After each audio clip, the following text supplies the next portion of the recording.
रायसेन रांची की खबर। रांची पुलिस ने किया खुलासा, हत्या करने वाले आरोपी हुए गिरफ्तार। सांची थाना अंतर्गत ग्राम मेड़की निवासी राकेश लोधी की तलवार मारकर हत्या करने वाले आरोपियों को पुलिस ने 48 घंटे के अंदर गिरफ्तार करने में सफलता हासिल की। घटना दिनांक 25 जुलाई रात्रि 9:40 की विदिशा रायसेन रोड सलामतपुर चौराहे के पास की है। घटना में अज्ञात युवकों द्वारा राकेश लोधी पर तलवार से हमला कर उसे घायल कर दिया था, जिसकी रास्ते में मौत हो गई थी। हत्या के सनसनीखेज मामले का मात्र 48 घंटे में खुलासा कर आरोपियों को गिरफ्तार किया। पुलिस जांच में सामने आया कि पहचान में गलती हुई है और हत्या उसके भाई की करना थी, लेकिन राकेश लोधी की हत्या कर दी गई। उसका खुलासा किया है, कौन आरोपी है और कैसे खुलासा किया पुलिस ने?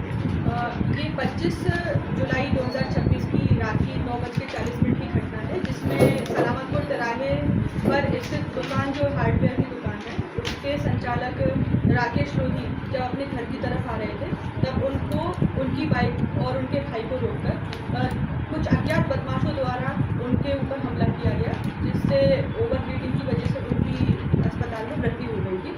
ये इसमें सुसंगत धाराओं में हमने इसमें प्रकरण पंजीबद्ध किया और विवेचना शुरू करी। घटना समय के तुरंत बाद से ही हमारी लगभग 5 टीमें इसमें लग गई थी। इसमें विभिन्न साक्ष्य हम लोगों ने और अलग अलग एंगल्स पे काम किया, क्योंकि इसमें बहुत सारे एंगल्स थे और इसमें काफ़ी संदेहियों पे हमें संदेह था, तो लगभग 15 से ऊपर हमने संदेही इसमें पूछताछ की। इसके अलावा हमने कई सीसीटीवी कैमरास देखे। हमें दूसरे दिन एक मुखबिर की सूचना पे और तकनीकी साक्ष्यों का समन्वय करते हुए एक पूरा एक कोऑर्डिनेशन समझ में आया और उस लीड पर हमने काम किया, जिस पर से हमें प्राप्त हुआ कि जो मेन आरोपी है धीरेन्द्र पाल, ये करोल का निवासी है और एक मेडिकल संचालक है। इसके द्वारा ये पूरा षड्यंत्र रचा गया था। इसके पीछे की भूमिका ये है कि जो राकेश लोधी के बड़े भाई हैं भगवान दास, इनकी वाइफ के साथ इनकी पहले कभी दोस्ती रही थी। इस दोस्ती को उन्होंने एक तरफा प्यार समझ के और इनकी शादी यहाँ लोधी जी के यहाँ होने से अपने मतलब रंजिश के रूप में इस चीज़ को लिया और रंजिश बस इन्होंने हत्या की साजिश रची थी। इसमें इनके अन्य साथी जो शामिल थे, इनके द्वारा पूरी घटना स्वीकार की गई है और इसमें 3 आरोपी हमने मेन अभी मुख्यतः गिरफ्तार किए हैं, जो गोलू उर्फ धीरेन्द्र पाल है, बाबू उर्फ प्रिंस राज है और एक नाबालिग है विधि विरुद्ध बालक है। में ये सारी चीज़ें रही कि जो षड्यंत्र करता था उसकी लोकेशन यहाँ नहीं दिखाने के कारण, मतलब उसने काफ़ी योजनाबद्ध तरीके से काम किया था। उसने अपने साथियों को पूरा योजना बनाकर और सब चीज़ों को मिलाकर उनको यहाँ पर भेजा था।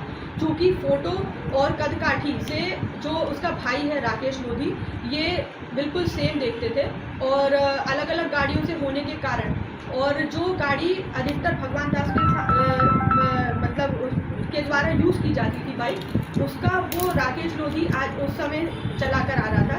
तो ये कंफ्यूजन की वजह से जो आरोपी है उन्होंने राकेश लोधी को भगवान दास समझकर इस प्रकार के प्रहार किया कि उनकी मृत्यु। राकेश लोधी टारगेट नहीं थे, इन लोगों ने ये चीज़ स्वीकार करी है। आगे विवेचना में इनसे पूछताछ जारी है। जो मैडम जो आरोपी हैं उन्होंने खुद ही घटना को अंजाम दिया है या उसमें और भी लोग कोई शामिल हैं? ये मुख्य षड्यंत्रकर्ता धीरेन्द्र पाल के द्वारा ही पूरा षड्यंत्र रचा गया है, जिसमें उसके अन्य साथियों द्वारा साथ दिया गया और पूर्णतः इसमें सहयोग किया गया और साथियों द्वारा ही इस प्रकार के वार किए गए कि मृतक मतलब राकेश लोधी की मृत्यु। मैडम प्राथमिक जांच में क्या ये निकल गया है कि महिला भी शामिल हो सकती है? नहीं, इस प्रकार की कोई भी अभी साक्ष्य प्राप्त नहीं हुए हैं। ये पूरा एक तरफा प्यार का एंगल समझ में आया। साथी थे परिवार की मामला था या दोस्ती ये इसके दोस्त थे, साथी थे और पूरे षड्यंत्र में शामिल